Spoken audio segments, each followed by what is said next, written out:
Қандай топсыздар сіздер? Не көріп тұрсыздар? Бар сүйегі, иә? Бар сүйегі топ. Жақсы. Екінші топ. Мысалы алатын болса, қол ұшындағы қолдың бүгілуі, иә? Мысалы алатын болса, мидың бірнеше бөліктері бар, иә? Енді ол ми бөліктері неге бетінде, не арқылы қорғалады? Бізде қандай топ еді? Бас сүйек, иә? Бас сүйек солар. Бас сүйекпен сол мен қорғалады, иә? Жақсы, давай. Үшінші, иә? Аяқ қол сүйек топтарысыздар, иә? Жақсы. Енді осы үш топқа байланысты, иә? Біздің бірінші сыртқы бейнесі, яғни одан кейін ішкі белгісі, иә? Яғни мінекей, бірінші біздің бұл денеміз, иә? Бұл не? Тері, иә? Тері. Одан кейін ішкі қан айналым, түйелері, иә? Кіші қан айналым және де үлкен қан айналым. Одан кейін барып, осы қан айналымнан кейін барып, нені көріп тұрсыздар? Бұлшық ет, иә? Бұлшық ет жүйесі. Жақсы. Одан кейін ішкі ағзалар болады, иә? Мына жерде ішкі ағзалар болады. Одан кейін барып, сол сіздердің сүйектеріңіз бар, иә? Ал енді бас бөліміне тұтатын болсақ, одан кейін ішкі қан айналым жүйесі, одан кейін бұлшық еттеріміз, иә? Сосын бас сүйектің өзі, иә? Сол бас сүйектің ішінде не бар дедік жаңа? Ми дедік, иә? Ми бөліктері бар, иә? Ми осы бас сүйек арқылы қорғалады, иә?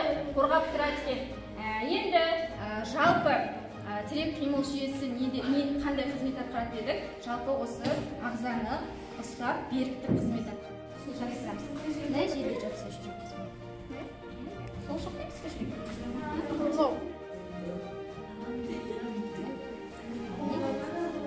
Оң жақ және сол жақ бүйрегіңіз бар ғой, иә? Екі бүйрек бар емес пе?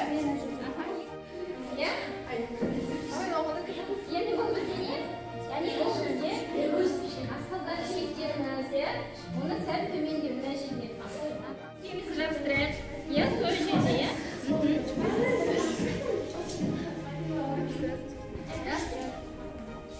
Иә, бұл бізде не? Бауыр. Бауыр, иә?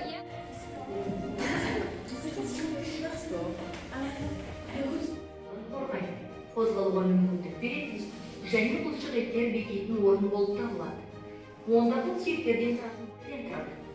Иықтың бір бөлігі болып табылатын жабын тоқпан жілік пен сүйектерден тұрады. Адамның аяқ қаңқасы немесе аяқтар ортан жілік, асықты жілік және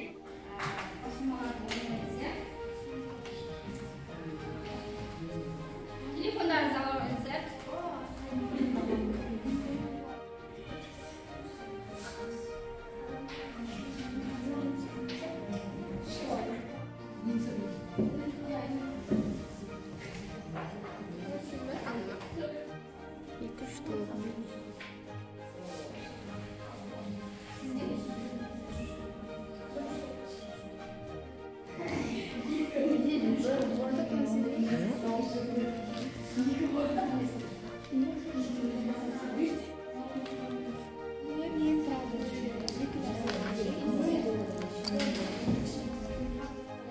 Қалғаныңыз тезде дайын тұрамыз.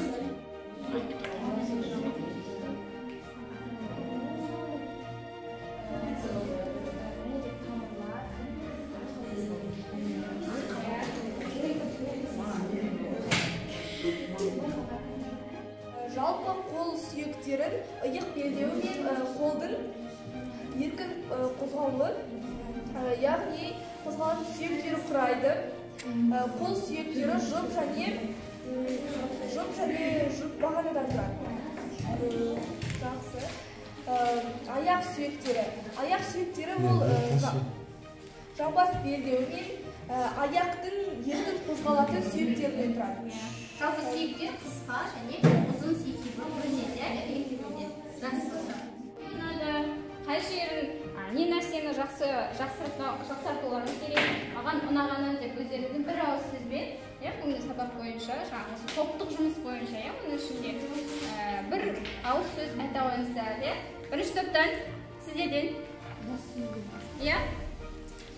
Қай жер ұнады топтық жұмыс бойынша? Оның алдындағы жұмыстармен бірге.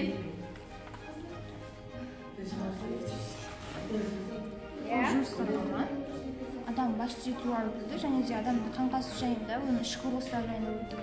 Жақсы. Үйде келесі олар қай жерде орналасқан білді. Бұл сабақтың тақырыбы маған өте қатты ұнады. Біз бұл сабақты әрі қарай жеткізуіміз керек деп ойлаймын. Маған ұнағаны біз адам қаңқа сүйектеріне өзіміз барып орындадық. Реттілігімен ұстазалардың Маған сол ұнады. орналасуы. Жақсы, жарайсыздар. Жақсы, тұра қойыңыз. Енді әрі қарата бізде оқушыларға сілтеме жіберіп телефондарыңызбен бір ауыз сөзбен өз ойларыңызды, кері байланыстарыңызды жаза қойыңыздар балалар. Бүгінгі сабақ туралы.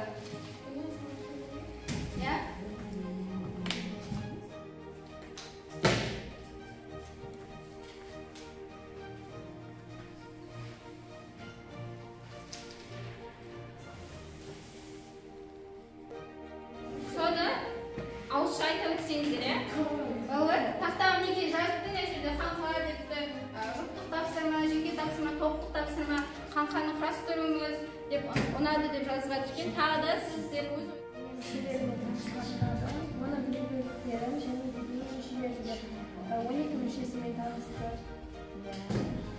Адамның денесінің бұлшықеттен, қан тамырларынан және жүрек, сонайлардан мүшелерді тұратынын білдірді.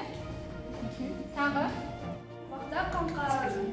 Адам қаңқасымен таныстық және адам қаңқасының реттілігімен орналастыру арқылы біз оның қалай орналасатынын білдік. Жақсы, көп рахмет.